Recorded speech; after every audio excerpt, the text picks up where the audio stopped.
오늘 또 창세기 11장과 12장 사이를 말씀을 나누겠습니다. 창세기 11장과 12장 사이, 복습하면 창세기 11장과 12장 사이가 말라기에서 그 신약 성경에 있는 그 사이, 중간기와 같다라고 제가 지난주 말씀드렸죠. 중간기를 이해를 해야 신약 성경에서 특히 복음서에서 말씀하고 있는 예수 그리스도를 이해를 할 수 있습니다. 중간기를 모르고 신약 성경을 이해를 하려면은 신약 성경은 굉장히 해석하기 불가능한 성경이 되죠. 그러니까 중간기를 충분히 이해를 해야 됩니다. 그래서 창세기 11장과 12장 사이는 패러다임의 전환이 일어납니다. 그 패러다임의 전환에 11장과 12장 사이에 엄청난 패러다임 전환이 일어나요. 이 보이지 않는 요 11장과 12장 사이에 패러다임 전환이 일어나는데, 이 창세기 1장부터 11장은 전부 다 기록된 게 신화로, 언어는 신화예요. 언어는 신화라고요. 근데 이 신화는 사실을 담고 있는 신화입니다. 자, 지금 신문에 사설이나 논설이 앞으로 5,000년 후에 기억되어질까요? 지금 뭐 조중동에서 쏟아져 나오고 있는 논설은, 사설은 신뢰성도 없어요. 가짜뉴스에 기반해. 지들이 가짜뉴스 생산자들이야. 오늘 듣고 내일 잊어버려도 아무 이상이 없는 내용들이란 말입니다. 인류사에 살아남은 것들은 베스트셀러와 롱셀러라고 그러죠. 아니, 스테디셀러, 꾸준하게, 스테디셀러, 꾸준하게, 그걸 뭐 롱셀러라고도 얘기하는지 모르겠는데, 스테디셀러로 꾸준하게 읽히고 있는 혹은 들려지고 있는 내용들은 그 속에 진정성이 있기 때문에 꾸준하게 살아남는 거예요. 인류의 입에서 입으로 혹은 문서에서 문서로 전달이 되고 있다고요. 신화는, 이 신화가 살아남았다는 얘기는 이 신화 속에 1장부터 11장 사이에 진정성이 있기 때문에 살아남은 겁니다. 진정성. 진정성이 있기 때문에 살아남아요. 자, 헬라어의 뮤토스, 발음하기 어려워요. 뮤토스와 헬라어의 로고스라는 게 있습니다. 둘 다 뮤토스와 로고스의 1차적인 의미는 말하다예요. 말하다. 동사 말하다, 말을, 이런 언어, 말이란 말입니다. 그런데 로고스는 어떤 형식으로 말하는 말이냐면은 A는 B다. B는 A다. 그래서 A와 B는 같다. 이렇게 확실하게 논리적으로 말하는 게 이게 로고스입니다. 논리적으로. 근데 뮤토스는 어떻게 말하냐면은, 뮤토스는 애기들이, 뮤토스라는 게 우리말에는 애기들이 말할 때 우리는 어떻게 표현하죠? 옹알이라고 표현하죠. 근데 이 헬라어를 쓰는 사람들의 사고 귀는 옹알로 말하는 게 매매 이런 식으로 말을 한다고 생각을 해서 뮤토스라고 표현을 하는 거예요. 그러니까 뮤토스는 어떻게 말하냐면은 애기들이 옹알이 수준으로, 한마디로 말하면 횡설수설이야. 좀 나쁘게 말하면 횡설수설로 말하는 걸 뮤토스라고 그래요.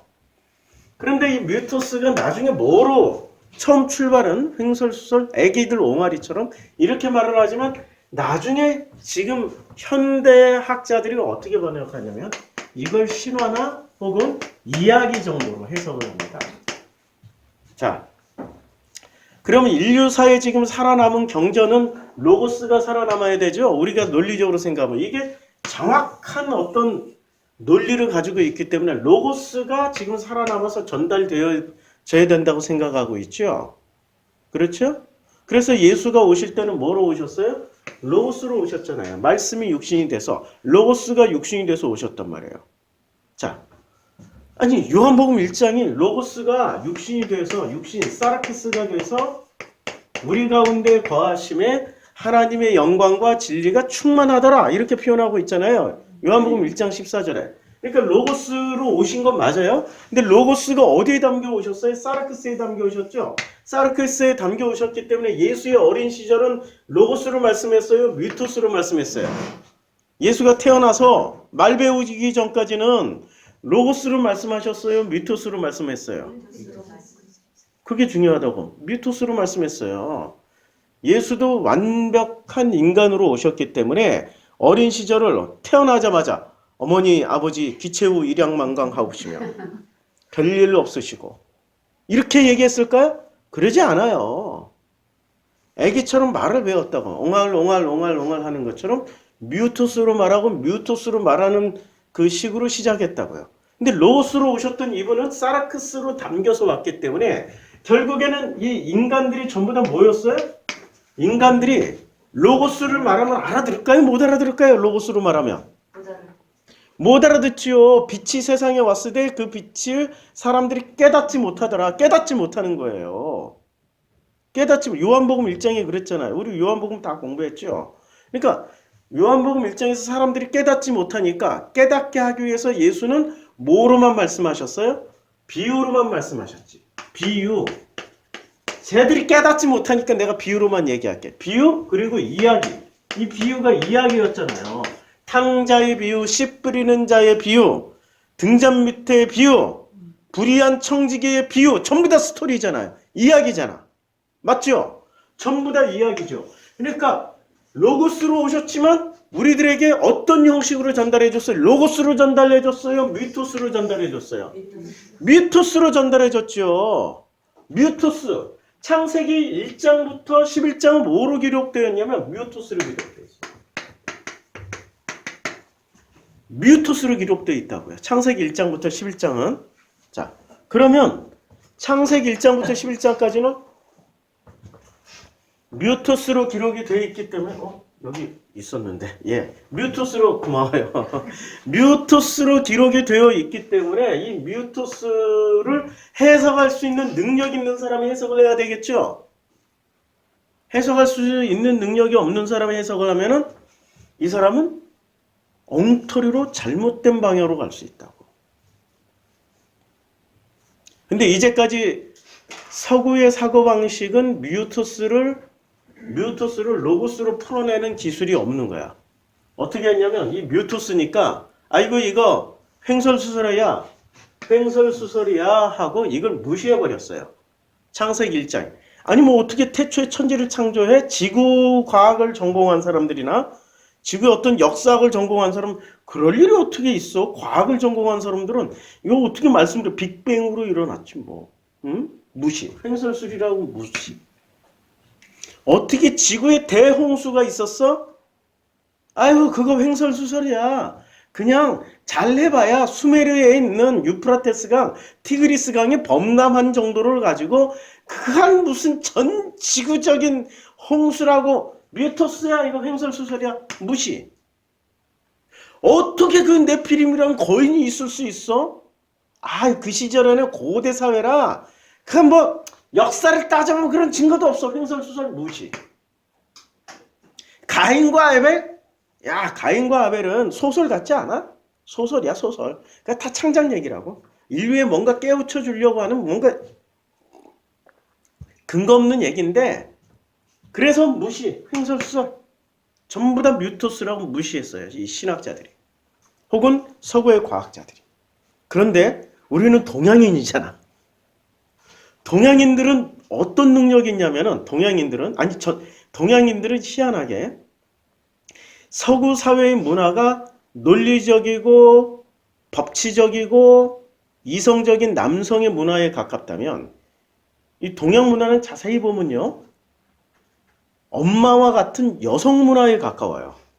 그치요? 우리 엄마들하고 애기들하고 신기한 장면이 있어요. 엄마하고 애기들하고.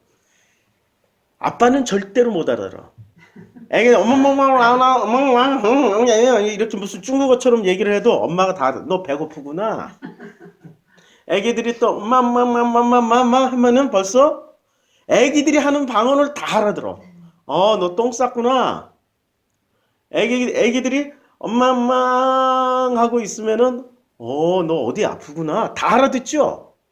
애기하고 엄마하고 그 나이 때 대화를 하는 거 보면 너무 신기한 능력이 있어요. 근데 아빠들은 그거 보면서 절대 이해를 못해. 그치요? 동양 문화는 이 뮤토스를 이해할 수 있는 문화라고요. 뮤토스를 마음과 마음으로 통하면은 그 사람이 말을 어떻게 엉터리로 이상하게 하더라도 그 중심을 알아듣는다고. 자, 법치라는 건 로고스라는 것은 한마디로 말해서 로고스는 법이 담겨 있는 거야. 근데 뮤토스에는 법이 아니라 뭐가 담겨 있냐면 마음이 담겨 있는 거라고. 뮤토스는 마음이 담겨 있고 로고스는 법을 담고 있어요. 그래서 법은 뭐냐면 법은 정확하게 떨어져야 돼. 법은 정확하게 떨어져야 돼. 그래서 말을 할 때도 형식을 갖춰야 돼. 서구 신학 2000년 내내 형식을 갖추지 않은 말은 신학으로 인정하지도 않았고 형식을 제대로 갖추지 않은 것은 그것은 성경 해석이라고 인정하지도 않았다고. 결과가 어떻게 돼 있어요? 코로나 바이러스 때문에 2020년 예수 탄생 후 2000년 만에 모든 교회가 문 닫아버렸어. 누구의 종말? 서구 신학의 종말이라고. 인정할 건 인정해보라고.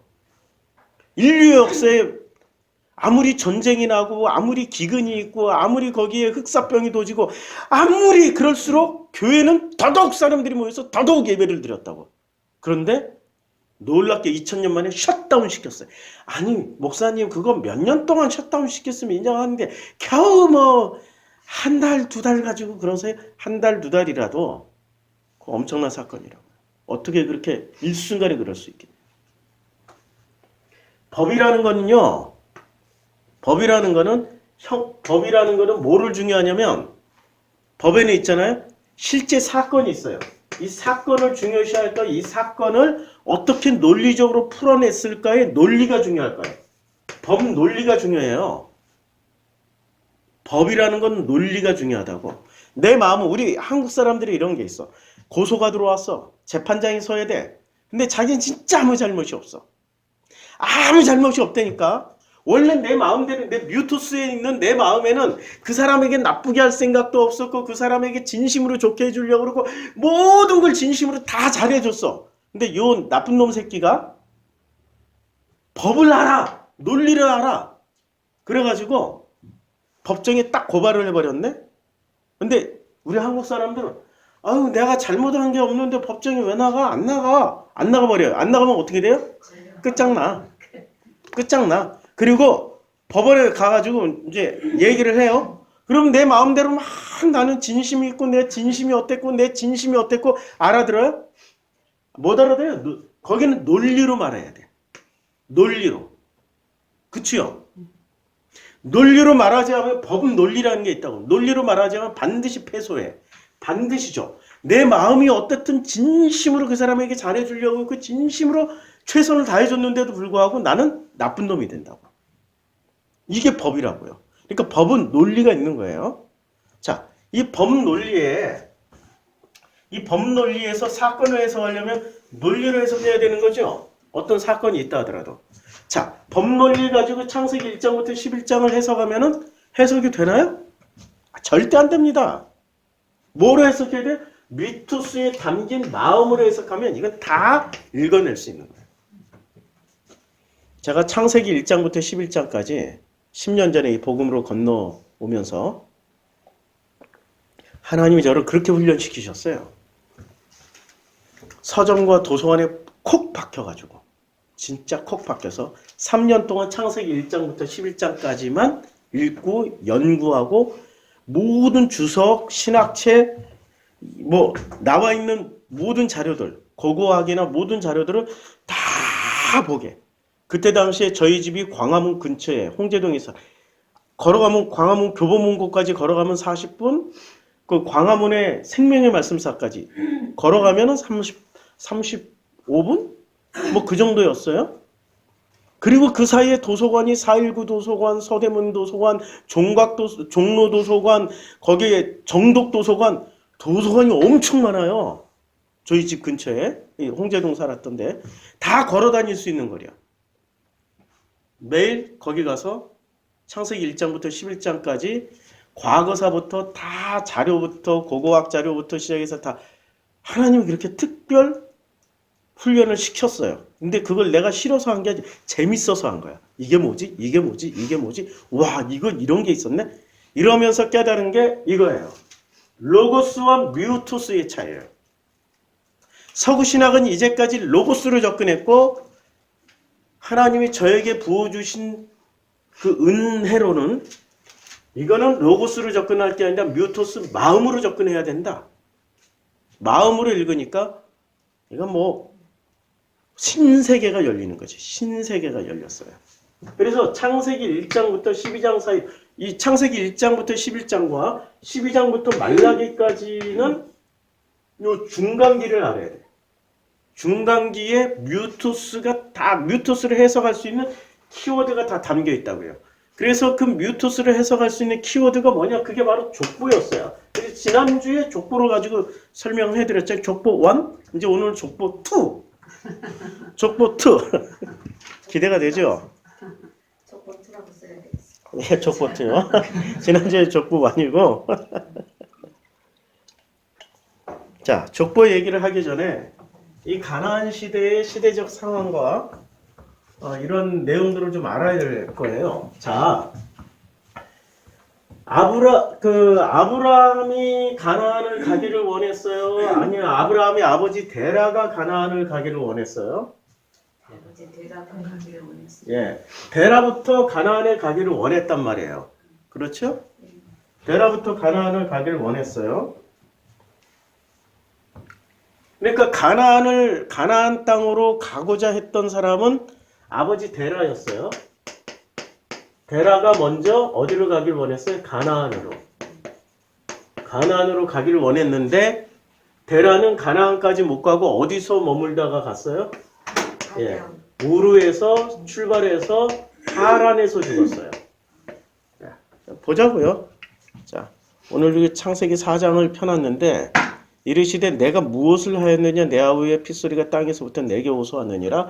이게 키워드인데 자 일단 11장에 보면 계속 찾으면서 읽어야 돼. 자, 데라가 아버지 데라예요. 그 아들 아브람을 데리고 갈대아인의 우르를 떠나 어디로 가고자 했어요? 가나안 땅으로 가고자 하더니 하란에 이르러 거기에 거류했어요. 그렇죠? 아버지 데라가 일단은 창세기 12장은 출발이 달라. 창세기 12장은 뭐로 여호와께서 아브라함에게 이르시되 말씀하셨죠? 너는 너의 고향과 친척과 아버지 집을 떠나 내가 내게 보여줄 땅으로 가라! 라고 말씀 듣고 출발했고 11장은 이게 빠져 있다고. 11장은 이게 빠져 있어. 뭐가 빠져 있다고요? 하나님의 말씀이 빠져 있다고. 그냥 어떤 동기에 의해서. 그러니까 창세기 12장에서는 요건 11장이고 12장에서 플러스 뭐가 플러스가 된 거야? 하나님의 말씀에 따라서 순종을 했다라는 게 플러스가 됐고 여기는 뭐가 빠져 있어요? 마이너스 하나님 말씀이 빠져 있다고요. 자, 어느 게 더 사실이에요? 여기는 플러스 말씀 순종이 돼 있는 것은 이것은 신앙이 강조가 돼 있는 거고 여기는 말씀을 뺐으니까 신앙이 아니라 뭔가 우리가 사회적으로 아니면 문화적으로 그런 전체적인 경제 이런 것을 다 고려해서 우리가 생각할 수 있는 여지를 주었단 말이에요. 그렇죠? 하나님 말씀 들어가면 무조건 순종해야 돼. 그러니까 여지가 여기는 해석의 여지가 있어요, 없어요? 없어. 근데 여기는 해석의 여지가 있어. 누구에게 해석의 여지를 남겨줬어요? 데라를 통해서 해석의 여지를 남겨줬다고. 여기는 말씀으로 이동하려고 했던 게 아니라 뭐로 이동하려고 그랬어요? 그냥 어떤 의도가 있어서 그냥 가고자 했던 거야. 그치요?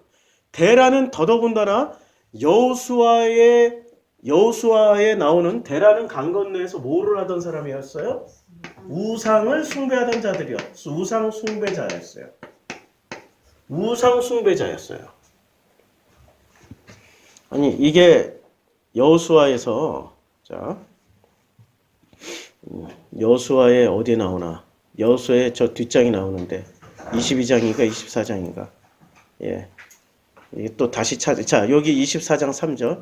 내가 너희 조상 아브라함을 강 저쪽에서 이끌어내어 강 저쪽에서 가나안 땅 가나안 온 땅에 두루 행하고자 하여 그의 씨를 그의 씨를 번성하게 하려고 했더니 자 그다음에 2절에 보면 여호수아가 모든 백성에게 이르시되 이스라엘 하나님 여호와께서 이같이 말씀하시기를 옛적에 너희 조상들 곧 아브라함의 아버지 나홀의 아버지 데라가 강 저쪽에 거주하며 다른 신들을 섬겼더라. 자 그러면 여기서 강 저쪽이 어떤 강이었을까? 문제는 요단강이었을까요? 전부 다 그렇게 생각하죠? 근데 가나안 땅에 데라는 왔어요? 안 왔어요? 그리고 가나안 땅에 와야 요단강에 해당되는 거지. 그러면 어디서 죽어요? 이 사람이? 데라가? 죽은 장소가 하란에서 죽죠. 11장에 보면 자 데라는 나이가 205세가 되어 하란에서 죽었더라. 그럼 하란이 어딜까요? 하란에 있는 강이 되겠죠. 네, 하란이 요쯤 돼요. 이 터키에 있어요. 터키에. 자, 그러면은 여기 있는 게 유프라테스 강, 티그리스 강이 이렇게 흘러요. 유프라테스 강, 티그리스 강이. 예, 여기에 유프라테스 강, 티그리스 강이 이렇게 흘러요. 그러면 강 저쪽은 어디예요? 놀랍게도 요단강이 아니고요. 티그리스 강이나 유프라테스 강이라고요. 그치요? 근데 성경에 유프라테스 강이 나와요? 안 나와요? 창세기 1장부터 11장 사이에. 나오죠. 참 이런 학문으로 치면 굉장히 높은 학문인데. 굉장히 높은 학문인데. 예. 이렇게 찾아내서 전해주는 거는 자 여기 보세요. 이제 동방에 에덴을 창설하시는데 이제 강의 이름이 나와요. 이제 강 이름이 나와요. 근데 비송강은 어딘지 몰라. 그런데 둘째 강의 이름은 기온강이야. 구스 온 땅을 흘렀기 때문에 무슨 강이에요? 기온 나일강 이거는. 자 구스 온 땅이 여기야. 다시 쭉 올려서 요게 구스가 지금 에티오피아 수단이에요. 에티오피아 수단 요 지역을 구스라고 그랬어요. 요 지역 온 땅을 다 이렇게 휘둘러서 갔기 때문에 요 강은 무슨 강?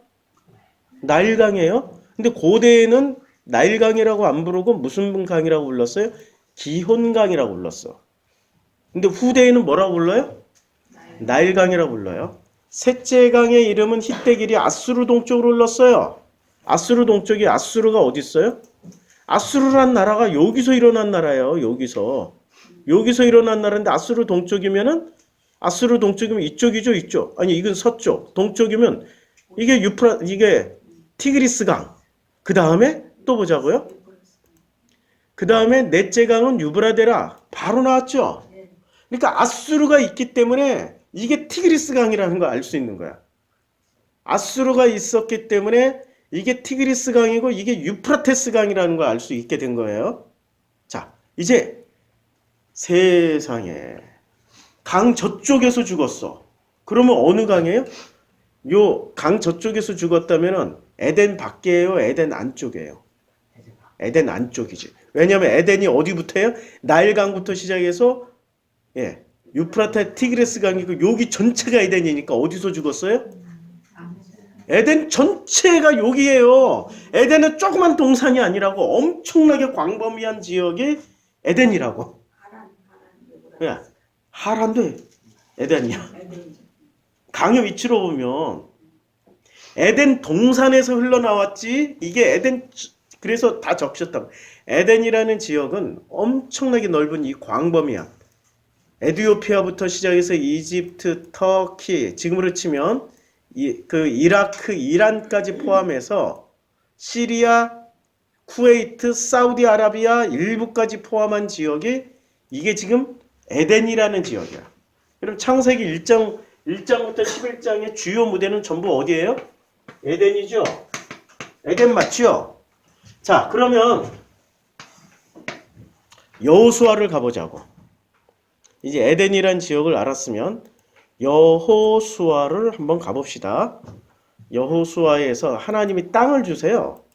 땅을 주시는데 어디까지 주시냐면은 주시는 그 땅이 1장에 나오나 2장에 나오나. 아이고, 제가 여호수아를 그렇게 공부를 했으면서도 땅을 정탐하러 주는데 정탐해서 그 땅을 주시는데 어디까지 주신다고 그래요? 1장이 나오는 모양인데, 자, 그 땅을, 자, 이 종 모세가 그 땅을 주는데 내가 모세에게 말한 바와 같이 너희 발바닥으로 밟는 땅은 모두 내가 너희에게 주었으나 그 광야와 이 레바논에서부터 큰 강 곧 유브라데 강까지 해쪽 속에 온 땅과 또 해지는 쪽 대해까지 너희 영토가 되리라 하고 땅을 주셔요. 그럼 이 땅은 어디에 있는 거예요? 레바논에서부터 유브라데까지 해쪽 속에 온 땅과 해지는 쪽 대해까지라고 그랬으니까 지도상으로 보면 어디가 될까요? 자, 레바논 여기 있죠. 자, 레바논 맞죠? 레바논에서부터 해쪽 속에 어디서 살았어요? 해쪽 속이 터키. 여기서 살았어요. 여기서부터 이 티그리스강 유역에서 터키 이 해쪽 속이 여기서 살았고 해쪽 속이 나와요. 해쪽 속이 나오고 그 다음에 유프라테스 강이 여기로 흘러내리는 거예요. 여기로. 그래서 어디까지 땅을 주시겠다는 거예요? 이만큼을 주시겠다는 거예요. 제가 그림을 그려보면 요만큼을 다 주시겠다는 얘기야. 예, 하란 포함해서 갈대 우르까지 가나안, 하란, 갈대 우르까지 다 주시겠다는 얘기야. 근데 이렇게 후손들이 받았어요? 못 받았죠. 못 받은 이유를 제가 여호수아를 지금 강의를 통해서 성경 공부 강의를 통해서 계속 이제 설명해 나가고 있어요. 재밌죠, 여호수아?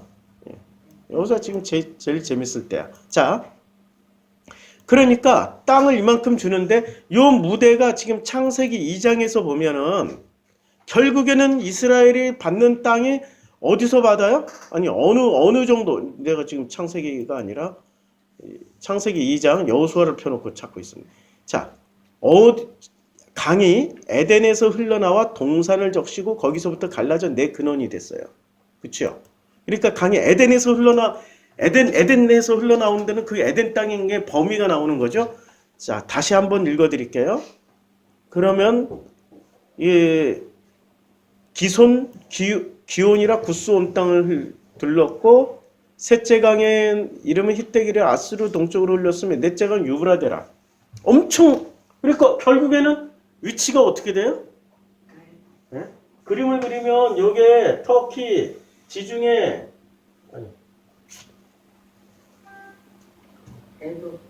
결국에는 그 11장에서 데라가 에덴에서 나와서 이스라엘 백성이 이제 12장 이후에 지금 사이를 설명하는 거예요.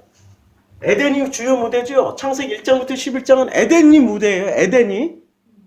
에덴이 무대예요. 근데 창세기 12장부터 시작해가지고 이 사람들이 차지하는 땅은 겨우 어딜 차지해요? 가나안 땅만 차지했죠. 근데 가나안 땅만 차지했는데 실제로 이 사람들이 어디까지 가서 살아요? 아니 유브라데까지 가잖아요. 티그리스 유브라데까지 가잖아요. 왜? 아시리아가 티그리스강 동편에 있었던 나라고. 그러니까 북이스라엘은 어디에 망해요? 아시리아에 멸망해서 아시리아에 끌려갔죠. 그리고 바벨론은 유프라데스강 쪽에서 일어났던 나라죠. 바벨론. 그러면 이 사람들이 결론적으로 어디서 가나안부터 시작해서 아시리아, 바벨론까지 다 살게 된 셈이 됐죠. 여호수아에서 말씀하신 그대로 이루어졌잖아요. 땅은 아니 우리가 차지하는 거 우리가 거기서 정복자가 돼가지고 이게 전부 다 우리 땅이야. 그것만 우리 땅이니까 가서 살면 우리 땅이지? 맞잖아요. 결국에 살게 됐어. 희한하게 결국엔 살게 됐단 말이에요. 자, 여기도 에덴이고 창세기 1장부터 11장까지도 에덴이고 창세기 12장부터 시작해서 말라기까지도 결국에는 무대를 어디서 살게 돼요? 에덴. 같지요? 여기까지 이해하세요? 시원아 너 이해하냐? 잘 따라오고 있냐? 창세기 1장부터 11장까지도 주요 무대가 에덴이고 창세기 12장부터 말라기까지도 지금 주요 무대가 에덴이라고. 공통분모 1 전부 다 에덴이야.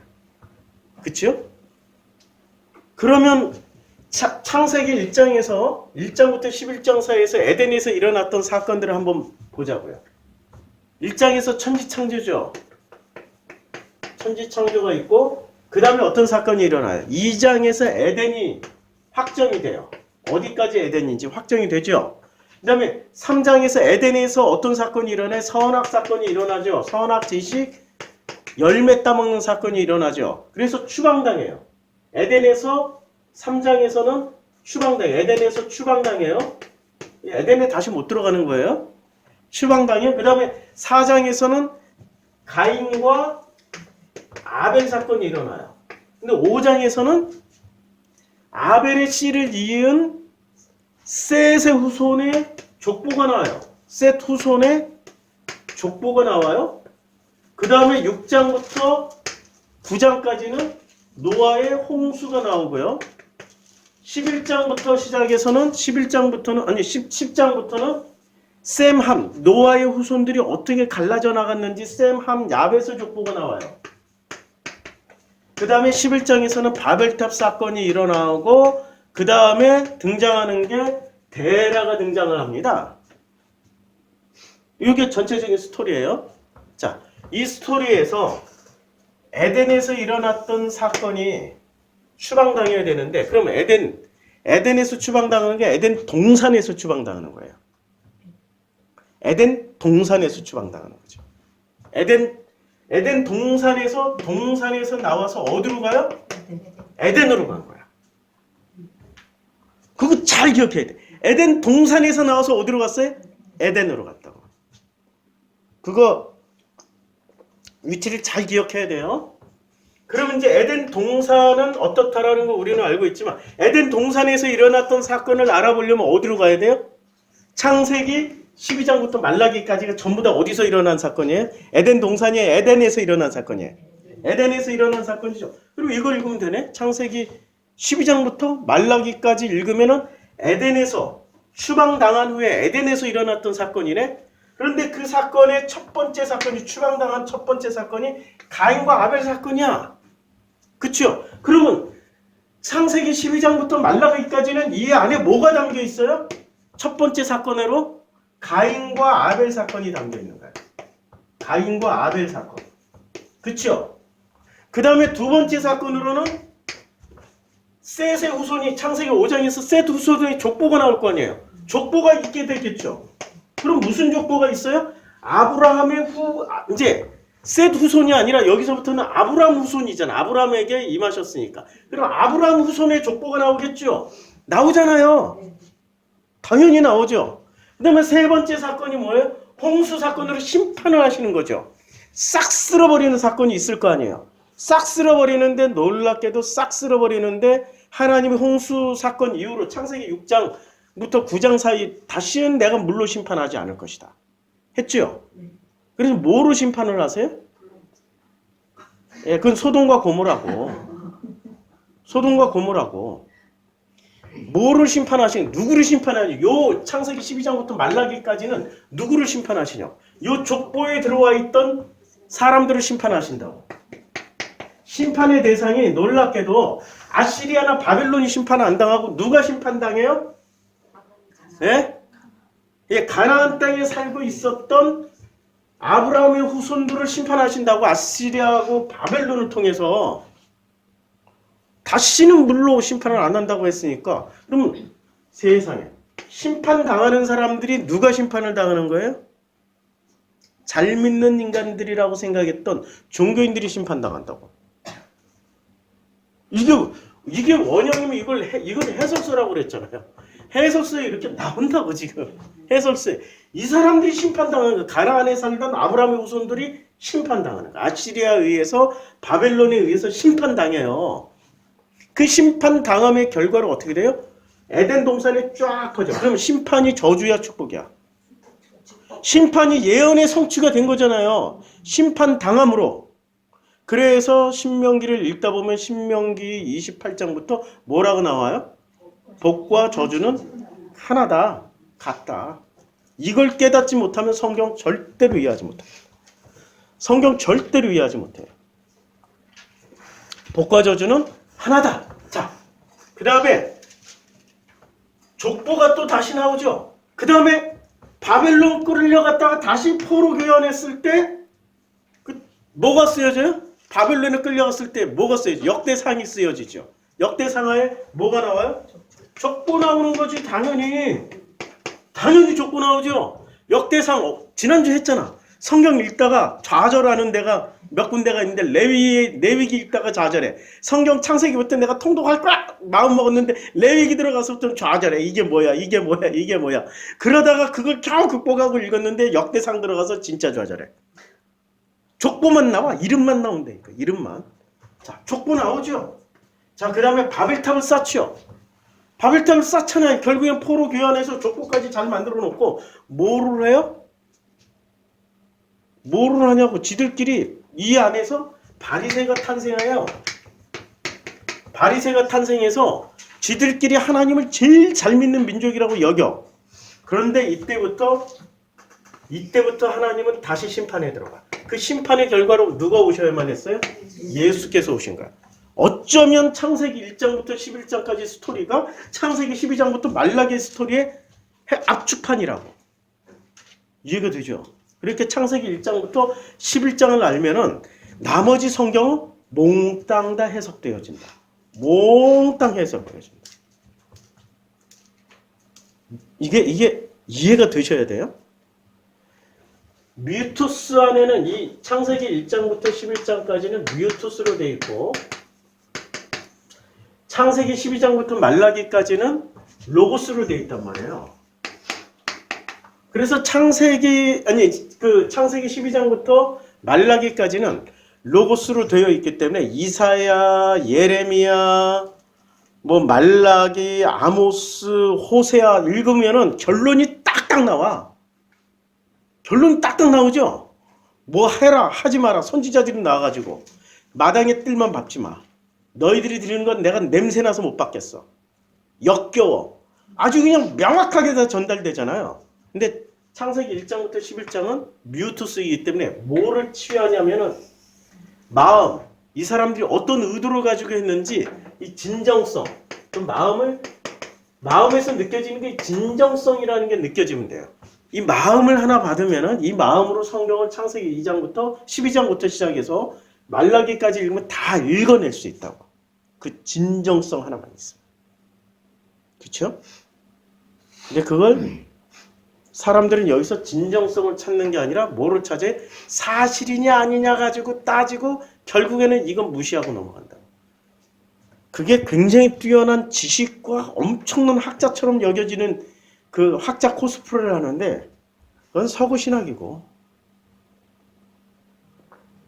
우리 동양인들은 그렇게 생각하지 않아요. 동양인들은 마음으로 이해를 하는 거거든요.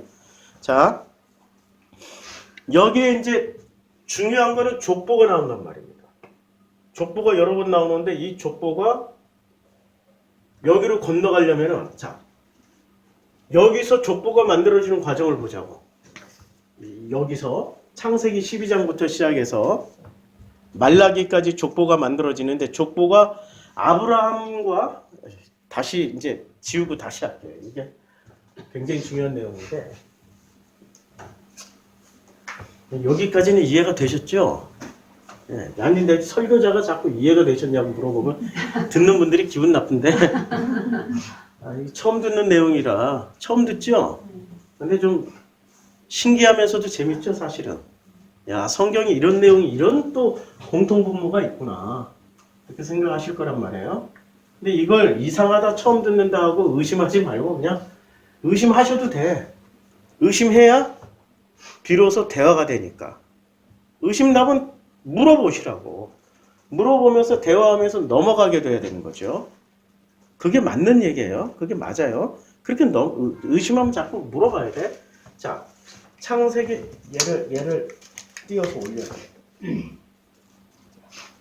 창세기 1장부터 11장, 그 다음에 창세기 12장부터 말라기까지 여기 말라기까지 요 내용에 요 중간에 요 중간기를 이해를 해야 되는데 요 중간기의 핵심이 뭐냐 이걸 풀어내는 공통분모가 엄청 많잖아요. 그쵸? 결국에는 여기서 있었던 사건을 풀어낸 게 창세기 12장부터 말라기란 말이에요. 근데 여기에 우리가 해석할 수 있는 키워드가 족보가 있는 거예요.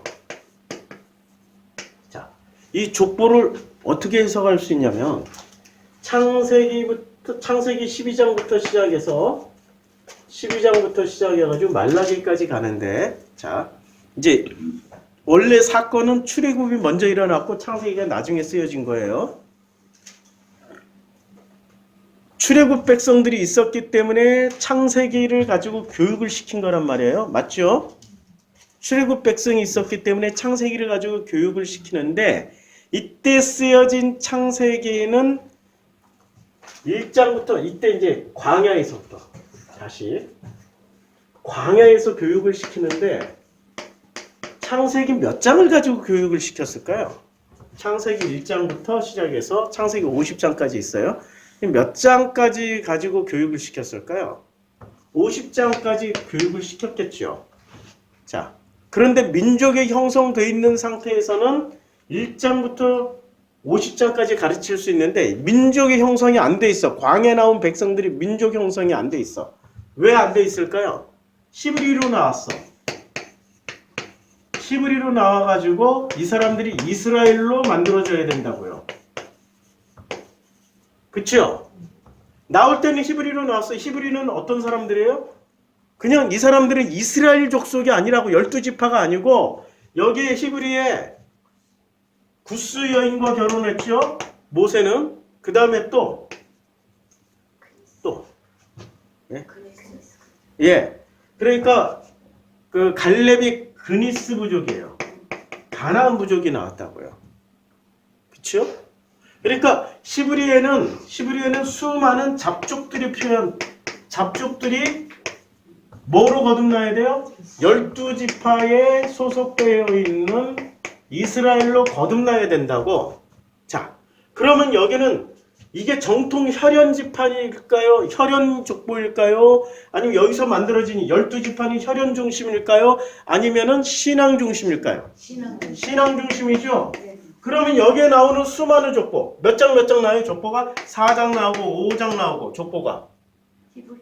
예, 그 다음에 10장 나오고 11장 나온다고. 창세기 1장부터 11장 사이에 족보가 이렇게 많이 나온다고요. 4장, 5장, 10장, 11장. 아니 1장부터 11장 사이에 족보만 있는 게 4장이 넘는다고. 지금 4장이 넘어. 그치요?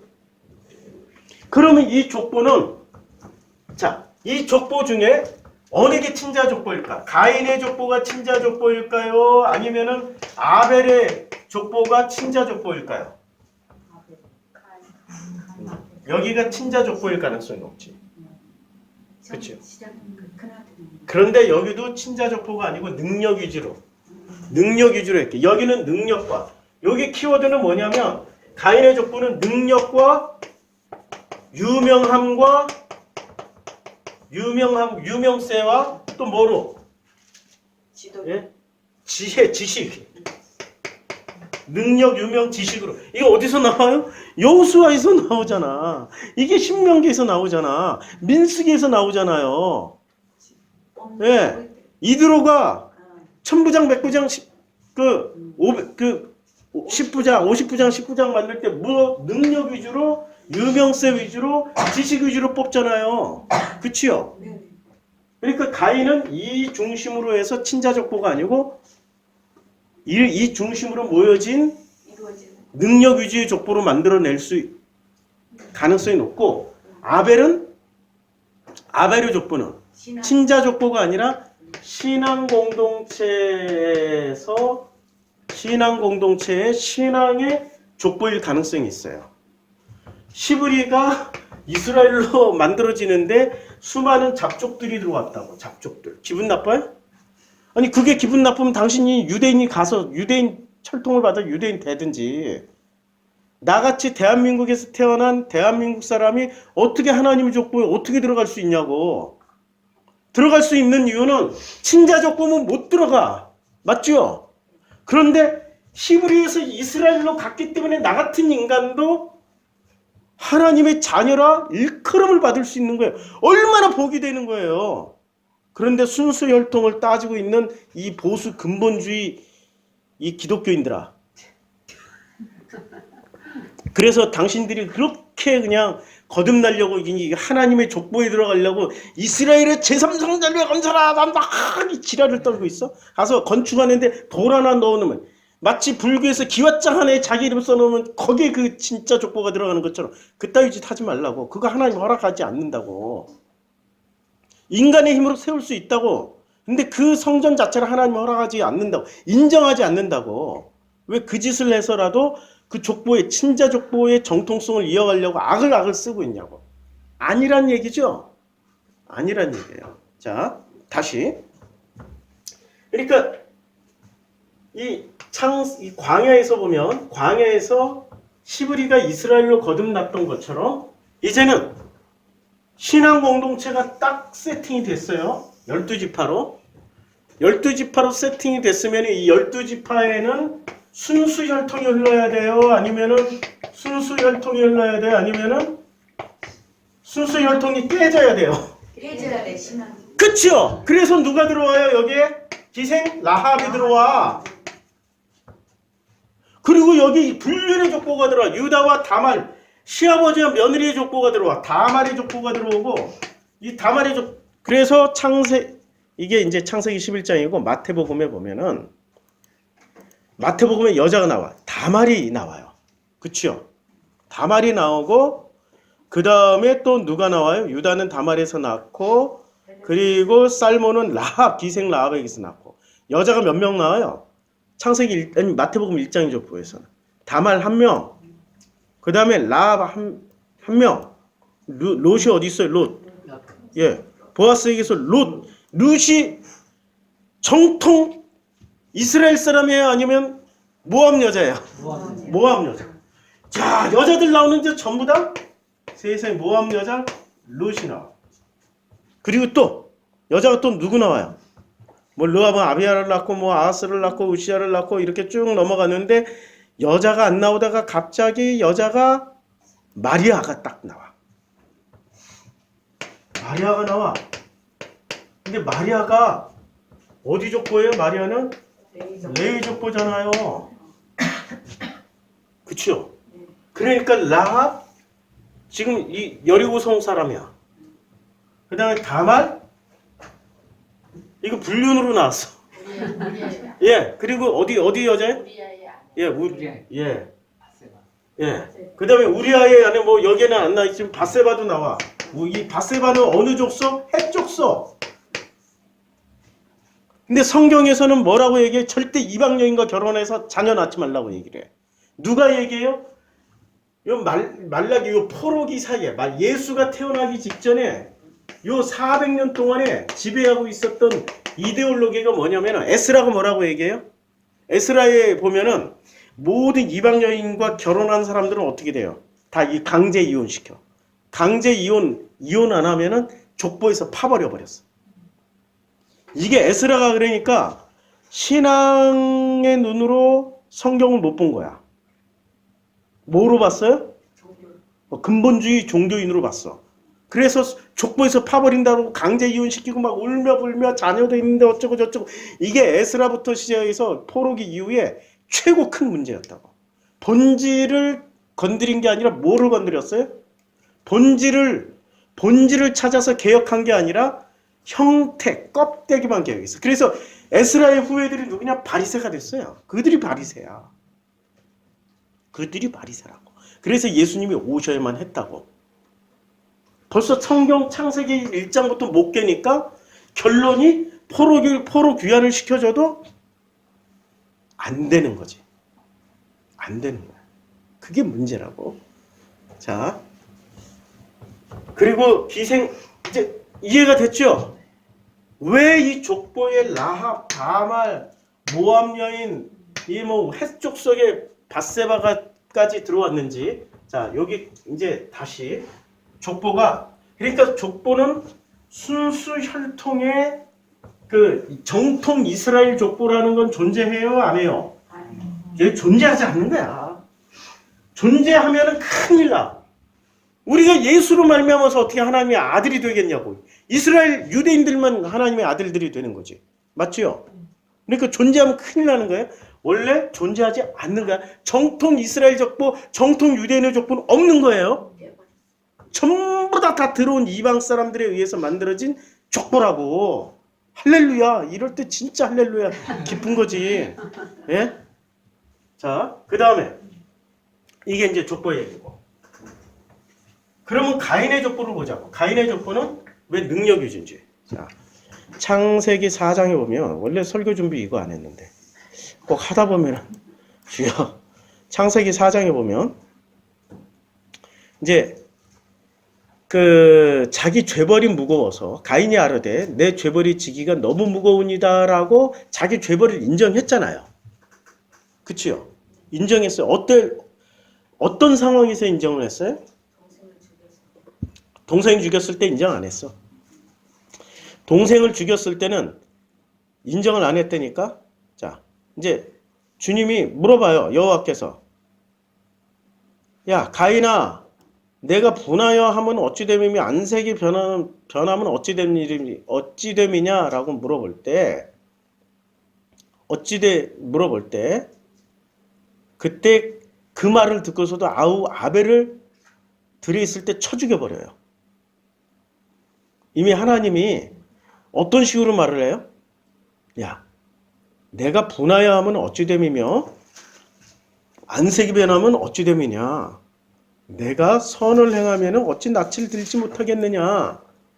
선을 행하지 아니하면 죄가 문에 엎드려져 있느니라. 죄가 너를 원하나 너는 죄를 다스릴지니라 라고 어떻게 말해요? 돌려 말해요? 직접적으로 얘기를 해요? 6절은 돌려 말했어. 근데 6절과 7절을 이어서 생각하지 말고 오랜 시간을 두고 텀을 뒀다고 생각을 해봐.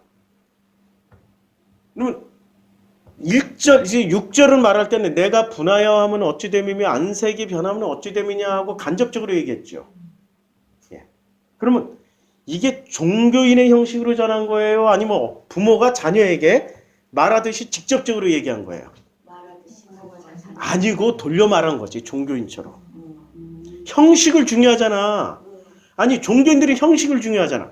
바로 직접적으로 얘기 안 해. 관계 끊어질까봐. 근데 나는 직접적으로 얘기해서 관계가 참 많이 끊어져. 우리 성도님들 많이 상처받고 떠나서요. 죄송합니다. 제가 돌려 말할 줄은 몰라요. 옛날엔 진짜 돌려 말하기 잘했거든요. 인간관계 정말 잘했고 어딜 가든지 아 형님 오셨어요. 어딜 가든지 어유 아우님 오셨나? 선배 후배도 아니고 아우 아우님 오셨나? 어딜 가든지 우리 형제 왔다 그러고 브라더 뭐 이러고 그랬는데 제가 하나님 안으로 쑥 들어가 놓으니까 그 말의 본새, 형식, 말의 아름다움을 다 버려버렸어. 돌려 말했더니 알아들을 줄 알았더니 절대로 못 알아들어. 이 짧은 시간에 인생 길지도 않은데 돌려 말하고 돌려 그거 엄청 피곤한 일입니다.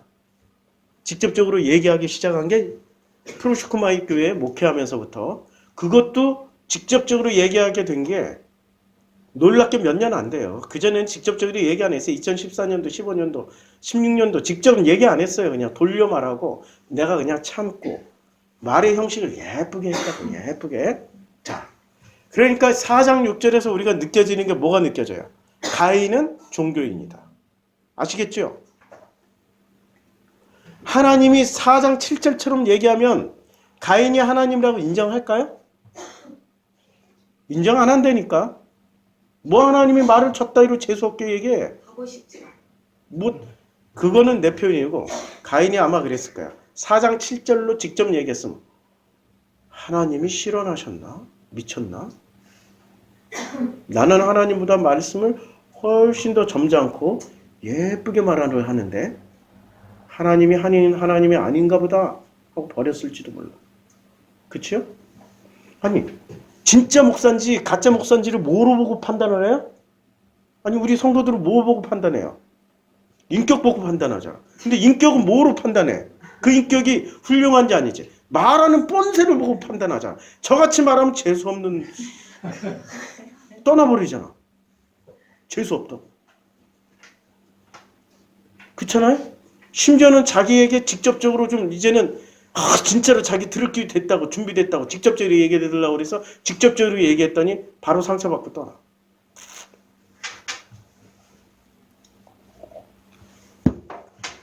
직접적으로 얘기하려면은 서로 신뢰 관계가 형성돼 있어야 되죠. 그치요? 직접적으로 얘기하려면 신뢰 관계가 형성돼 있어야 된다고요. 신뢰 관계가 형성 안 되고 서로 신뢰하지 못하는 사이일수록 간접적으로 말을 한다고. 4장 6절과 7절 사이에는 엄청난 변화가 있었던 거야. 이제 보이세요? 6절과 7절 사이가?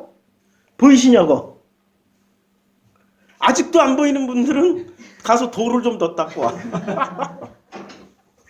6절에서는 내가 분하여 하면 어찌됨이며 안색이 변하면 어찌됨이냐 하고 물어보고 동의를 구하고 가인이 건너오기를 기다렸어. 그리고 이런 말을 했기 때문에 가인이 어떻게 돼요? 하나님을 인정했어요? 인정하지 않았어요? 인정 안 했다니까. 아니 인정 안 한 게 인정하는 게 뭐라고 그래요? 내 아우의 핏소리가 땅에서부터 내게 호소하느니라 라고 얘기를 하고 있는데도 가인이 인정 안 하잖아. 그치요? 인정 안 하죠? 인정 안 하고 있으니까 하나님은 어떻게 접근했어요?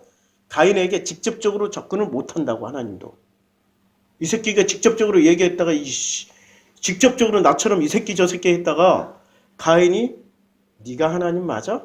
내가 알고 있는 하나님은 선하신 하나님, 의로우신 하나님, 굉장히 정중하시고 아름다웠고 훌륭하신 인격의 하나님이라고 나는 분명하게 믿고 있는데 당신이 곧다이로 말하는 거 보니까 하나님 아니네? 하고 싹 버려버린다고. 맞죠?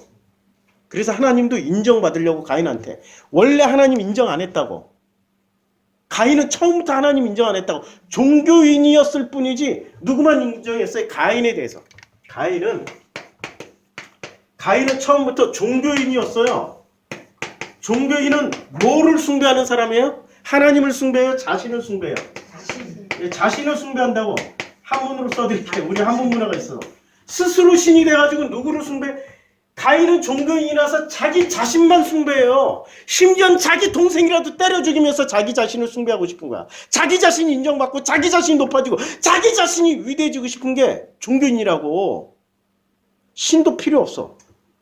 근데 이 종교인의 스스로 신이 돼가지고, 그러니까 스스로 왜 신이 됐어요? 창세기 3장이 나오잖아. 창세기 3장에 뭐라고 나와요? 선악과의 효능이 뭐예요? 선악 지식의 효능이 하나님처럼 되는 거야. 하나님은 아닌데 하나님처럼 스스로 신의 위치에 놓고 자기가 자기를 숭배하는 게 종교인들이라고요. 맞죠? 우리는 그렇게 살아왔잖아. 우리는 너무 자기 자신을 숭배하고 왔잖아. 얼마나 자기 자신이 대단하고 위대하고 난 이런 인간인데 이러고 싶어가지고 꼭 치장을 해. 나 이런 사람인데 하고 뭐로? 지식으로 내놔. 나 이렇게 훌륭한 사람이에요? 입만 열면은 내가 무슨 책을 읽었고 무슨 지식이 어디서 있고 랄랄랄랄랄랄라 방언처럼 나와.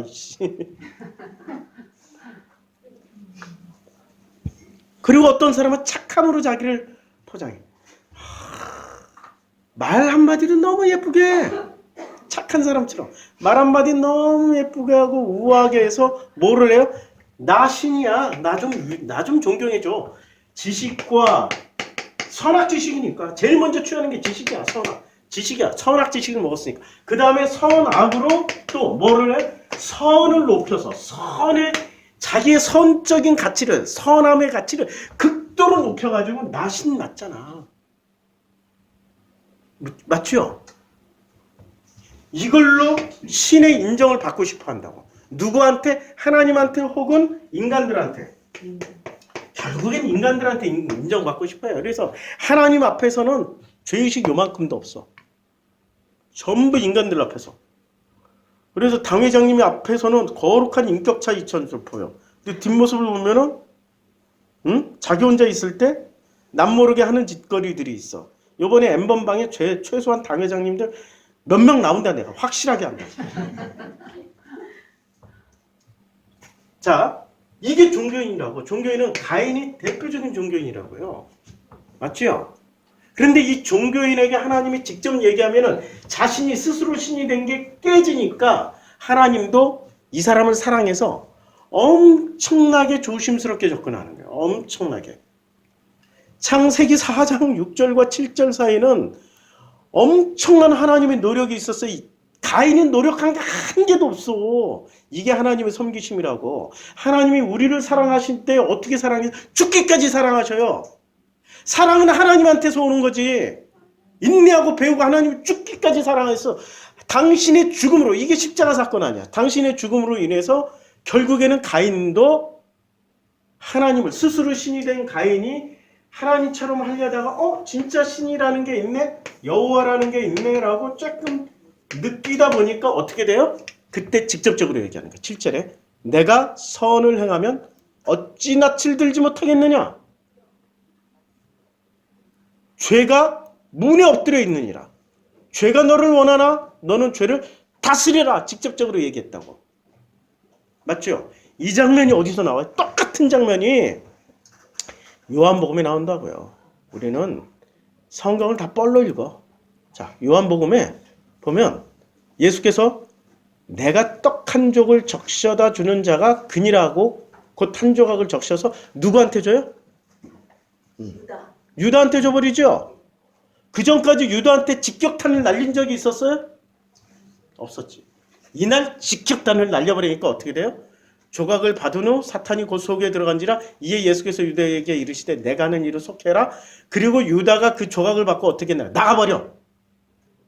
받으면 무릎 꿇고 회개해야 되는데 나가버려. 그 자리에 못 있어. 그 자리에 못 있지. 그치요? 다시 창세기 4장으로 돌아와서 같은 장면 아니에요? 너무 똑같은 장면이죠. 지금 창세기 6장과 7절 사이가, 아니 4장 6절과 7절 사이가 이렇게 어마어마한 일이 지금 벌어졌어요.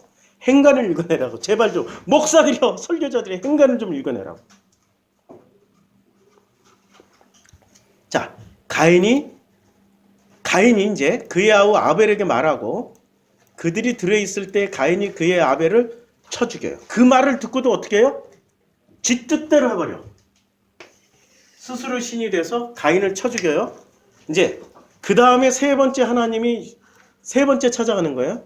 여호와께서 가인에게 이제 찾아가서 말씀하시는 거예요. 내 아우 아벨이 어디 있느냐? 아벨이 어디 있느냐? 그러니까 가인이 뭐라고 대답합니까? 내가 알지 못하나이다. 이 장면이 어디서 나와요? 바로 지 아버지가 했던 대로 나와. 아버지가 물어봐. 여호와 하나님이 그날 바람이 불 때 동산에 거니시는 여호와 하나님의 소리를 듣고 아담과 그의 아내가 여호와 하나님의 낯을 피해 동산 나무 사이에 숨었어요. 여호와 하나님이 아담을 부르시며 그에게 이르시되 내가 어디 있느냐? 똑같이 묻죠. 그러니까 창세기 3장의 사건은 어디서 반복돼요? 4장에서 반복된다. 똑같이 반복돼. 이렇게 지금 몇 번이 반복되는 것은 무엇을 설명해주고 창세기 12장부터 시작해서 말라기까지 설명해 주려고 이 사건을 계속 반복해서 보여주는데 못 읽어내. 왜냐면 마음으로 이해를 안 해요. 성경을. 뭐로 이해? 지식으로만. 지식은 뭐죠?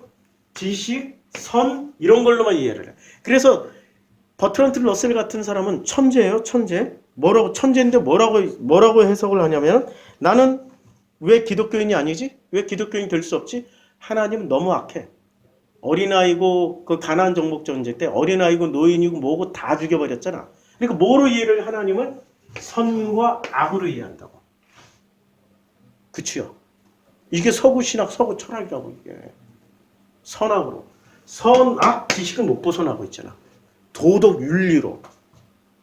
자기의 혁명의 도구로만 생각을 하고 있다고. 자기 삶을 어떻게 개선하려고 하는, 자기 삶을 어떻게 막 바꾸고 혁명적으로 그런 식의 하나님 예수로만 이해를 하고 있다고. 그게 아니라고요. 그 마음을 이해하면 한 방에 다 끝났는데 마음을 몰라. 자, 여호와 하나님이 아담을 부르시며 그에게 이르시되 내가 어디 있느냐라고 물을 때 뭐라고 대답해요? 아담이 하나님의 소리를 듣고 내가 벗었으므로 두려워하여 숨었나이다 라고 얘기를 해요. 자, 창세기 4장에 똑같이. 아우를 쳐 죽였어요. 그리고 내 아우 아벨이 어디 있느냐? 그쵸? 물어봐요. 그랬더니 내가 알지 못하나이다. 내가 내 아우를 지키는 자니까. 그럼 창세기 3장에서 변명 나와야 되잖아요. 그쵸? 변명이 나와요. 누가 너의 벗었음을 내게 알렸느냐 했더니 아담이 하나님이 주셔서 나와 함께 있게 하신 그 여자가 그 나무 열매를 내게 주므로 내가 먹었나이다. 변명하죠. 어쩌면 이렇게 똑같아. 선악지식 먹은 사람하고 똑같아. 내가 내 아우를 지키는 자니까, 내가 내 아우를 지키는 자니까 똑같죠. 똑같잖아요. 자, 10절 이르시되 내가 무엇을 하였느냐? 내 아우의 핏소리가 땅에서부터 내게 호소하느니라. 땅이 그 입을 벌려 내 손에서부터 아우의 피를 받았은즉 내가 땅에서 저주를 받으리라 라고 했어요. 그리고 내가 밭을 갈아도 땅이 다시는 그 여력을 내게 주지 아니할 것이요 너는 땅에서 피하면서 유리하는 자가 되리라. 그랬더니 가인이 갑자기 당당했던 태도가 확 바뀌어요. 내 죄벌이 지기가 너무 무거우니다 라고. 너무 무거우니다 라고 톤을 싹 바꿔버린다고. 그치요? 이 사이에 무슨 사건이 있었길래 갑자기 그 당당하게 내가 무슨 아우를 지키는 자니까 했다가 내 죄벌이 너무 무겁습니다. 왜 갑자기 무릎을 왜 꿇었냐고. 내가 밭을 갈아도 땅이 다시는 그 여력을 내게 주지 아니할 것이다 라는 말씀에서, 그리고 두 번째 너는 땅에서 피하며 유리하는 자가 되리라. 이 말씀에서 무릎 꿇어버린 거예요. 땅을 뭐로? 밭과 땅을 뭐로 바꾸면 돼요? 마음. 내가 마음을 갈아도 마음이 다시는 그 효력, 그 행복하고 아름답고 이런 것을 주지 못하고, 그리고 너는 마음에서 피하면서, 아니 땅에서 피하면서 유리는 일평생 못한다고. 성 짓고 들어가면 괜찮다고. 그치요? 그런데 마음에서는 피할 수 있냐고. 마음에서는 절대 못 피해. 이게 지금 마음 얘기라고. 제가 말씀드렸잖아요. 이거는 진정성의 문제라고. 지금 창세기 1장부터 11장을 읽을 때 키워드는 진정성이라고. 진정성은 무엇에 대한 말이에요? 마음에 대한 얘기가. 마음에 대한 얘기. 우리 부모들이 자녀들에게 교회 가라는 얘기, 그 교회 가라는 얘기 자꾸 듣다 보면 말도 이쁘게, 난 말도 이쁘게, 응? 교회 가라, 교회 가야지, 응? 늘 그러셨잖아. 교회 가자. 아이고 우리 애기 쭈쭈쭈쭈. 아이고 교회 가자. 어려서부터 계속 그랬잖아. 너는 그 말을 들을 때마다 기분이 좋겠냐? 막 지금 화가 올라오니.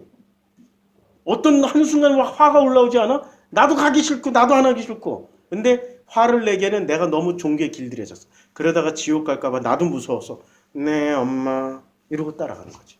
지옥 갈까봐. 맞지? 아니면 나중에 얘기해줘. 지옥 갈까봐. 종교에 길들여진 거지. 그런데 자기 마음이 뛰어나오니까 벌써 이 마음이 뭐로 튀어나오는 안티기독교로 나오는 거예요. 성경이 이래서 틀렸고 저래서 틀렸고. 엄마에게는, 엄마는 자기의 모든 세계고 권력자야. 자녀에게 제일 큰 권력자는 대통령도 아니고 경찰도 아니고 형사도 아니고 엄마가 제일 큰 권력자예요. 제일 무서운 사람이 엄마야. 맞죠? 경찰 온다고 무섭겠어요? 군인 온다고 지구가 멸망해도 안 무서워. 엄마만 옆에 있으면 돼.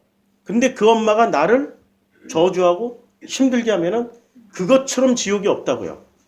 정신 차리시라고. 경찰이 아니고 엄마가 얼마나 큰 권력을 자녀에게 가지고 있는지는 모른다고.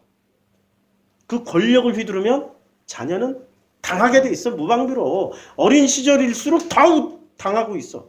근데 20살 넘어가면 이제 독립해야지.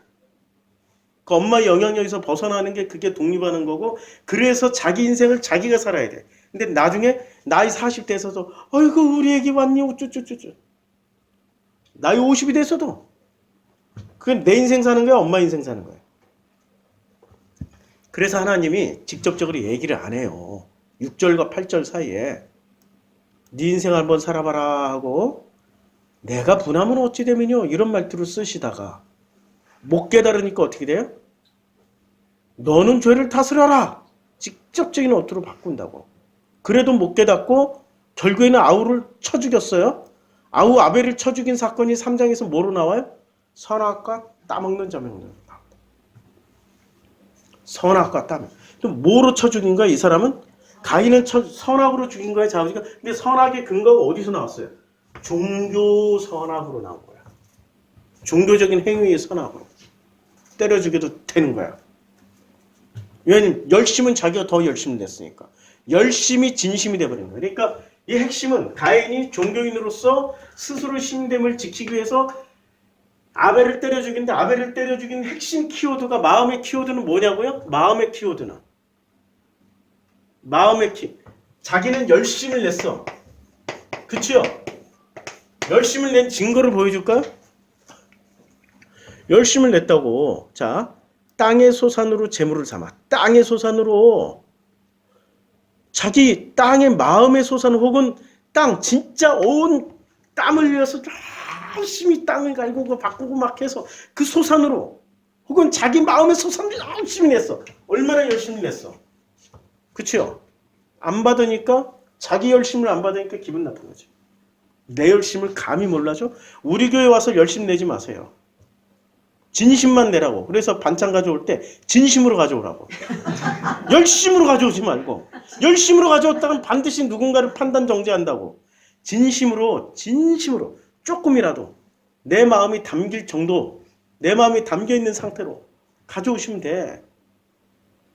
진심으로 하시라고. 교회 나올 때도 진심으로. 근데 6절과 7절 사이에처럼 진심이 없어도 그 진심을 만나고 싶다 하면은 열심으로라도 나와야지. 그 열심이, 진심이 없으면 열심으로라도 내야지. 근데 열심의 목적이 뭐가 돼야 돼요? 진심이 돼야 된다고. 근데 진심이 열심으로 바뀌면 큰일 나지. 그치요? 열심히 진심으로 바뀌기 위해서 우리 교회 나오시는 거 아니야. 자, 그들이 있을 때 아벨을 쳐 죽이니까 이제 바로 가인이 내 죄벌이 지기가 너무 무거우니다. 자, 내 죄벌이 지기가 너무 무거우니까 예수께서 오셔서 뭐라고 말씀하세요? 신약 성경에서 예수님이 다 이 해답을 다 주셨어. 가인과 아벨의 해답을. 수고하고 무거운 짐진 자들아 다 내게로 오라. 내가 너희를 쉬게 하리라. 나는 마음이 온유하고 겸손하니 나의 멍에를 메고 내게 배우라. 그리하면 너희 마음이 쉼을 얻으리라. 이는 내 멍에는 쉽고 내 짐은 가벼움이라. 자, 창세기 4장으로 다시 돌아가서 보니까 이 무거운이다라고, 내 죄벌이 무거운이다. 이때 이 가인은 누구를 만나면 돼요? 예수 만나면 되는 거지. 수고하고 무거운 짐진 자들아. 그치요? 그래서 가인은 뭐라고 얘기를 하냐면, 주께서 오늘 이 지면에서 나를 쫓아내시온즉 내가 주의 낯을 배우지 못하리니 내가 땅에서 피하며 유리하는 자가 될지라. 물은 나를 만나는 자마다 나를 죽이겠고. 죽일 때 이게 죽임 당하는 게 좋아요? 안 죽는 게 좋아요? 근데 여기는 안 죽으려고 그러잖아요. 그치요? 왜 안 죽으려고 그래요? 창세기 3장에 보면 뱀이 여자에게 이르되 너희가 결코 죽지 아니하리라. 그러니까 뭐의 후손인 게 확실하게 드러나요? 안 죽으려고 하는 게? 예? 나를 죽이겠나이다. 안 죽겠다는 얘기잖아요? 선악지식의 효능이 확실하게 검증이 돼버린 거야. 안 죽으려고 그러는데. 안 죽으려고. 그래. 그러면 이제 15절에 주님 뭐라고 그래요? 여호와께서 그에게 이르시되 그렇지 아니하다. 가인을 죽이는 자는 벌을 7배나 받으리라 하시고 가인에게 표를 주사 그를 만나는 모든 사람에게서 죽임을 면하게 해줘요. 자, 그러면 가인이 딱 받은 표는 무슨 표를 받았어요? 종교의 표를 받았는데 종교표 중에 무슨 표? 선악. 자, 가인을 죽이면 선을 행하는 거야? 악을 행하는 거야? 악을 행하는 거야. 종교인들 속에 들어가도 안 죽어. 그럼 가인을 죽일 수 있는 사람은 누구만 죽여요? 선악의 가장 높으신 하나님만 죽일 수 있는 거예요. 성경 막 보이죠? 예. 재밌죠? 자, 그러니까 가인을 만나는 사람들은 전부 뭐를 붙잡고 있는 사람들이에요? 선악 지식을 붙잡고 있는 사람들이에요. 그래서 여호와 앞을 떠나서 에덴 동쪽 놋 땅에 거주를 해요. 놋 땅에 거주하면서 누구를 낳습니까? 자, 이제 에녹이라고 이름을 짓고 거기서 에녹성을 가인이 성을 쌓고 그 아들의 이름으로 에녹성이라고 이름을 지어요. 에녹성이라고 이름을 짓죠. 그러면 성 속에 싹 들어가. 그러면 성에 들어간다. 성에 들어가면서 자기 자신이 이제 어떻게 돼요? 성을 쌓고 들어갔어. 자, 우리 사람마다 성을 쌓고 들어가 있잖아요. 이렇게 성 쌓고 나라는 존재가 싹 들어갔어. 성문은 철통같이 하나 있는데 누구를 경비병을 통해서 군대를 통해서 딱 지켜. 이게 뭐예요? 이게 자폐지 자폐. 이게 자폐 아니에요. 성 속에 들어가서 자기만의 성 안에 다 들어가 있는 게 자폐자. 성 밖으로 나와야 된다고. 그러니까 종교인이 되면은 결국엔 뭐로 들어가요? 종교 자폐. 스스로가 스스로를 보호하는 종교 자폐로 들어간다고. 에녹이 이랏을 낳고 무아야를 낳고 뭐 무드사엘은 라멕도 낳고. 지금 이 족보를 잘 보면 희한하게 에녹, 라멕, 아니 이게 창세기 5장에 나오는 족보 이름 아니에요. 그치요? 그리고 이 에녹, 라멕은 신앙심이 엄청 좋은 사람들 족보로 하고요. 자, 라멕이 여기는 똑같아 지금. 형식은 어때? 창세기 5장의 족보하고 창세기 4장의 족보가 가인의 족보와 지금 아벨의 족보, 아벨을 대신해서 셋의 족보에 이름은 공통분모 엄청 많은데 내용이 달라. 이게 종교와 복음의 차이점을 지금 4장과 5장이 다 설명해주고 있어. 얼마나 놀라운 데이터베이스예요. 얼마나 놀라운 데이터베이스냐고. 오늘은 여기 4장 얘기하고 끝낼게요. 지금 1시간 넘어서. 라멕이 두 아내를 맞이하여 했더니 하나의 이름은 아다요 하나의 이름은 실라였더라. 아다는 야발을 낳았으니 그는 장막에 거주하면서 무슨 조상이 돼요? 가축 치는 자.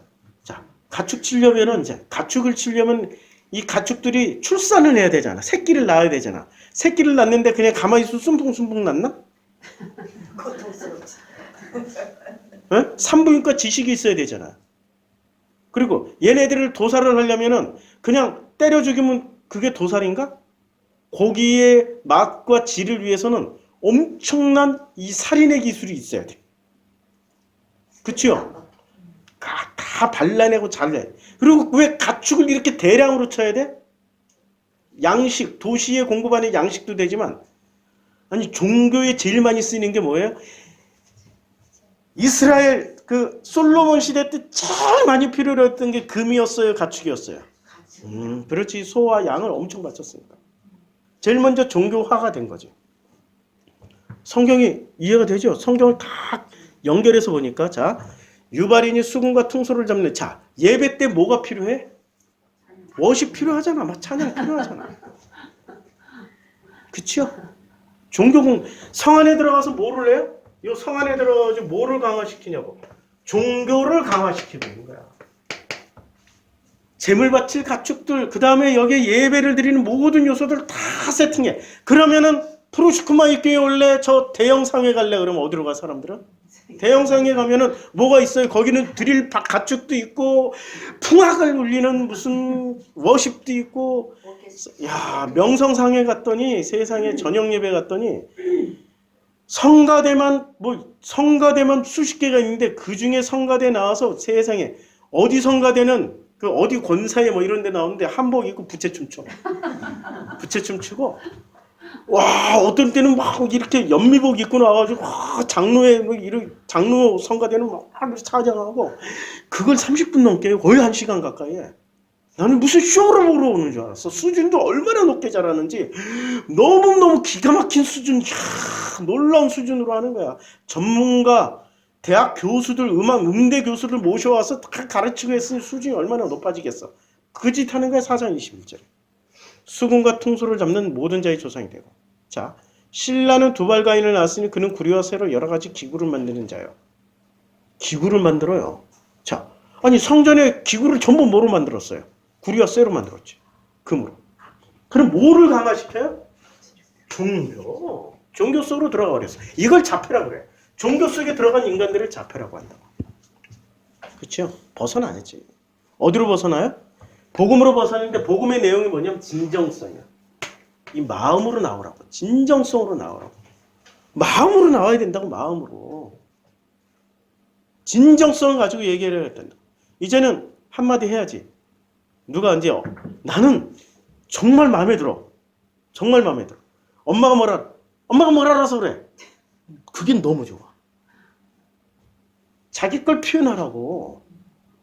나 어느 날 얘기했다가 목사님 뭘 알아요? 응? 뭐? 근데 그게 너무 좋아. 자기를 표현하는 거니까 그게 진정성이라 내 마음을 그대로 표현하는 거야. 근데 여기다 대고 얘기하면 아, 예, 그렇지요. 예. 아, 좌절. 무슨 얘기인지 알아요? 나는 형식을 안 본다고, 말하는 뻔세를 안 보고 뭐를 본다고, 그 마음속에 있는 진정성을 보기 때문에. 근데 우리 교회 나오는 사람들이 진정성을 안 보고 뭐를 봐요? 우리 교회까지 나오면서도 뻔세를 본다고, 형식을 본다고, 형태를 본다고, 그릇에 겉만 닦고 있는 사람들은 훌륭하다고 생각한다고. 그릇에 안을 들여다보라고. 예수님이 하신 말씀 아니에요. 누가 진짜 훌륭해 보여요?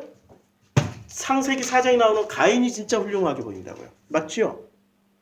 창세기 4장에 나오는 가인이 정말 훌륭해 보여. 멋진 성이 아니라 이거 성전이라고 생각해 보시라고. 그러면 다 이해가 되잖아. 거기에 드릴 재물, 제일 먼저 이 사람들이 했던 게 메이플라워를 타고 미국 아메리카 대륙에 도착을 했어. 그 사람들이 자기네들은 굶어 죽고 추워 얼어 죽는데도 제일 먼저 뭐부터 지었어요? 교회부터 지었어. 미쳤어? 교회부터 짓게? 자기 가족들이 먼저 살 집부터 지어야지. 그리고 가정예배부터 시작해도 상관없는데 그거 짓다가 추워서 얼어 죽어. 배고파서 굶어 죽어. 그걸 보다 못한 인디안들이 와서 먹을 걸 주고 그들에게 따뜻하게 해주고. 근데 그들을 거꾸로 죽여버렸어. 왜 죽였어요? 진정성을 못 보고, 인디안들의 진정성을 못 보고 이 성부터 만들었어. 교회부터 지었던 이 종교심으로 죽여버린 거 아니에요? 저 이방인들, 저 신앙 없는 것들 해가지고 싹 죽여버린 거 아니에요? 맞죠? 가인이 그 짓을 했다고. 우리는 가인으로 살 겁니까? 그렇게 살면 안 되는 거죠. 복음으로 건너가야 되죠. 그래서 창세기 1장부터 11장에는 이 진정성을 이렇게 얘기를 많이 해놨다고. 그 마음을 만나시라고. 마음을 만나서 하나님의 그 진정성을 만나서 이제는 진짜 무엇이 행복인지 무엇이 기쁨인지 누리면서 살으시라고요. 누리면서 살아라 라고 얘기를 했는데 세상에 그거를 못 누리는 사람들이 너무 많아. 짝퉁은 불법, 친구는 학. 나중에 우리 밴드에 있는 거 읽어보시라고요. 짝퉁은 전부 다 짝퉁 흉내를 내요. 스스로 신이 짝퉁이잖아요. 그러니까 스스로 신이라고 짝퉁은 뭐를 내? 내가 신이야 라고 뭐를 내? 지식을 내놓고 선을 내놔. 맞잖아요. 도덕, 윤리, 선, 지식, 뻔세, 말하는 형식. 할렐루야. 난 지금 소름이 쫙쫙 돋는데 그런 인간들 보면 그걸 진심으로 알아. 그 짝퉁이라고. 그리고 가림이 아니라 누리라고 그랬더니 전부 가리고 살아. 뭐로 가려요? 지식과 선으로 다 가리고 살아요. 전부 가리고 살아. 누리라고 그랬지 누가 가리면서 그걸 그렇게 살으라고 그랬나? 누리세요. 누리라는 건 내 부족함을 다 드러내도 하나님께서는 뭐라고 안 하신다고. 누리라고, 그냥 누리라고. 우리 교회 신천지가 와서 사람들 이렇게 싹 잡아갈 때 뭐 가지고 잡아가냐면 목사님이 술 한잔 한다며 어떻게 술 마시는 인간이 예배를 인도해? 그렇게 부정한 행위를 할 수 있냐고. 이런 쌍놈의 개새끼들. 이게 바로 종교인들이 뭐를 가지고 선을 가지고 뒷담화 까는 거라고. 그런데 귀가 솔깃해가지고 아직도 내가 선하게 안 벗겨져 있어. 아직도 내 지식이 안 벗겨져 있다고. 그리고 거기 따라가는 인간들은 뭐야? 세상에 목회자가 아유 마음이 아파. 진정성이 없으니까 형식과 뻔때를 보고 따라간다고. 진정성을 좀 가지라고. 소리 지른다고 내가 진정성이 없어요? 욕한다고 막 내가 진정성이 없냐고? 진정성을 찾게 되면은 마음이 통하면은 우리 옛날 우리 할아버지 할머니들이 그랬잖아요. 아이고 이 님이라 씨발 이 새끼 이 쌍놈의 이 돼지 새끼야 이런데 그걸 듣는 나는 기분이 안 나쁘다고. 맞지요? 정으로 그러는 줄 알고. 진정성을 만났기 때문에 나를 미워서는 한 게 아니라 너무 귀여워가지고 옛날에 우리 너무 귀여우면 그랬지. 아이고 요 돼지 새끼, 아이고 요 돼지 새끼, 아이고 요 강아지 새끼. 전부 다 똥강아지. 그것도 그냥 강아지가 똥강아지. 진정성을 만나면은 무슨 뻔세를 얘기를 하든 상관없어요. 진정성을 못 만났기 때문에 언제나 나는 말을 이렇게 예쁘게 하는데 당신도 나처럼 말을 예쁘게 해줘야지. 하나님처럼 돼 있어서 존경받고 싶은 마음에 그거 다 없애자고요. 진정성이 있으면 괜찮아. 그럼 우리 교회 어떤 사람들이 존경이 와서는 적응 못하겠지. 여기 돼지우리인가 보다. 야 멍멍이 새끼들만. 그래도 괜찮아. 진정성이면 하나님이 알아주면 돼. 하나님이 알아주시면. 오늘 내용 이해하셨죠? 기도합시다. 아버지 하나님, 우리들에게 마음이라는 걸 주셔서 감사합니다. 이 마음이 있기 때문에 하나님의 형상이고 이 마음이 깨어나서 하나님의 자녀가 되는 거지. 순수 혈통으로 하나님 자녀가 되는 거 아닙니다. 이 말씀을 깨닫게 해주시고 이 말씀을 마음으로 받아서 아버지의 마음이 깨어나서 진정성 있게 그 마음을 서로 나눌 수 있도록 축복하여 주시옵소서. 예수님 이름으로 기도드렸습니다. 아멘.